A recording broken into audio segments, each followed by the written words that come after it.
Salam alaikum. Alors, nous allons commencer une série de vidéos dans laquelle je vais expliquer les principaux missions du CSS, commençant par la mission la plus simple, l'écriture, jusqu'à la mission la plus compliquée de positionnement. Alors, premièrement, posons la question comment intégrer du CSS au sein d'un document HTML. La réponse est la suivante. Alors, je vais commencer par la création d'une page HTML. Document texte avec le nom par exemple index et avec l'extension .html. Ok. Je vais ouvrir le fichier avec un éditeur de texte. Dans mon cas, c'est Visual Code. Et je vais écrire le code minimal d'une page HTML.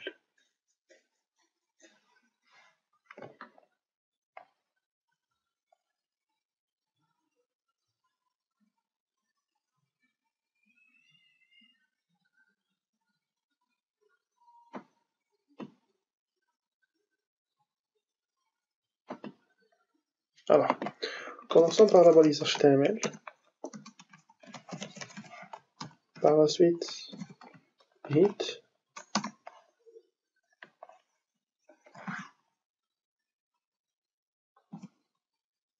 Et la balise body.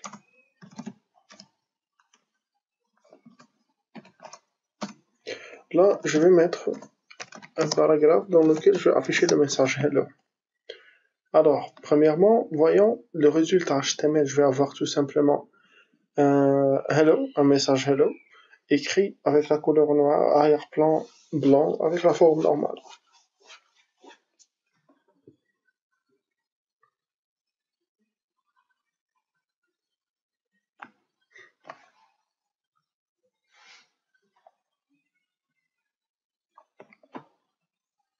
Donc voilà.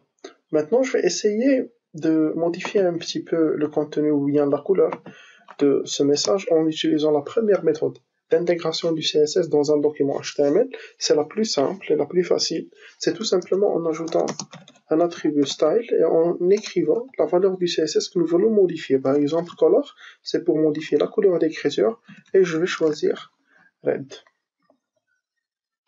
Testant, et voilà. Alors là, c'est une bonne méthode car tout simplement elle peut réaliser le nécessaire. Je peux par exemple ajouter font size avec 50 pixels pour agrandir un petit peu l'écriture.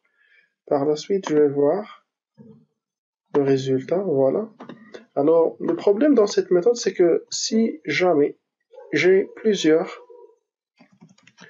P dans ma page, malheureusement, le code style doit être écrit en nombre de P. Par exemple, dans mon cas, j'ai 6 P, balise P, et j'ai écrit style 6 fois. Bien sûr, cette fois-ci, je n'ai fait que copier-coller, mais généralement, le développeur, lorsqu'il est en train de développer, il ne prend pas en considération la phase du développement, car généralement, les CTRL-C, CTRL-V, ou bien copier-coller, la réutilisation du code va suffire, il est très très simple, mais le problème c'est la maintenance. Alors lorsque j'aimerais bien par exemple par la suite modifier le font size ou bien modifier la couleur, etc., ça va être un petit peu compliqué en termes de maintenance. Pour cette raison, le CSS propose une deuxième façon pour intégrer le CSS dans une page HTML. La deuxième façon, c'est que dans la partie, je vais ajouter une nouvelle balise nommée style. Et dedans, je vais utiliser la balise P en tant que sélecteur. Alors, la balise HTML qui est ma balise, fait que je في CSS la balise qui utilise un sélecteur parce que tout simplement, elle va sélectionner tous les P ou bien toutes les P existantes dans la page actuelle bien sûr, et elle va appliquer le code CSS écrit entre accolades. Pour le faire, c'est très simple. Écrire tout simplement un P, ouvrir deux accolades et dedans, je vais écrire le même code CSS, c'est color. Red, point virgule, et par la suite, font size, avec une taille de 50 pixels. Alors, comme vous voyez, je l'écris une et une seule fois, et pour les balises P, je vais l'éliminer carrément. Alors, lorsque j'aimerais bien par la suite faire la modification de la couleur du rouge vers le bleu, je ne vais le faire que pour une et une seule fois.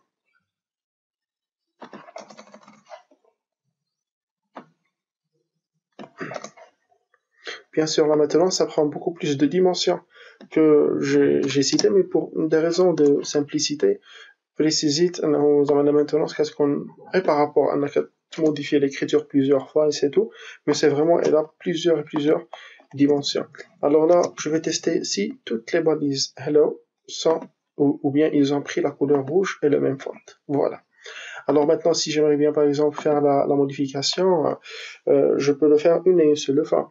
Alors ajoutons maintenant une autre balise, par exemple H1, dans laquelle je vais écrire hello H1 pour faire la différence, et par la suite je vais essayer de lancer ma page, et bien sûr, mon CSS va laisser la balise H1, la dernière balise H1, sans style, car elle n'est pas précise dans le sélecteur. Le CSS, s'il vous plaît, vous allez sélectionner toutes les P de la page et vous allez appliquer le style CSS suivant. Ça veut dire le H1, il ne va pas être affecté par le style CSS écrit entre les deux accolades, tout simplement. Alors maintenant, si j'aimerais bien appliquer un autre CSS pour H1, il suffit tout simplement de retourner à la ligne et écrire H1 avec une couleur par exemple gris. Voilà, CTRL S, et par la suite je vais essayer de lancer ma page pour voir est-ce que vraiment le H1 a pris la couleur verte, et voilà. D'accord? Alors vous pouvez bien sûr, si vous voulez par exemple appliquer le même style pour le H1 et le P, vous pouvez tout simplement mettre un virgule ici, mais pas l'écrire deux fois. Alors H1, voilà, nous allons maintenant voir que même le H1 va prendre le même style que la balise P.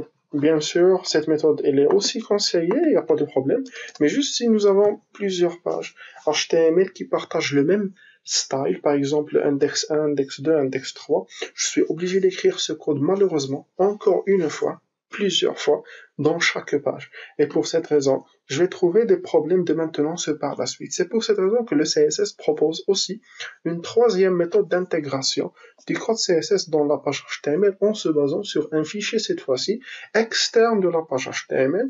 Parce qu'on externe, ça veut dire nous allons écrire le code CSS une seule fois dans un fichier externe et par la suite nous pouvons faire la liaison avec plusieurs HTML. Pour cette raison, je vais retourner à mon dossier, je vais créer un nouveau fichier, mais cette fois-ci avec l'extension CSS. C'est un nom facultatif, et par la suite, extension CSS.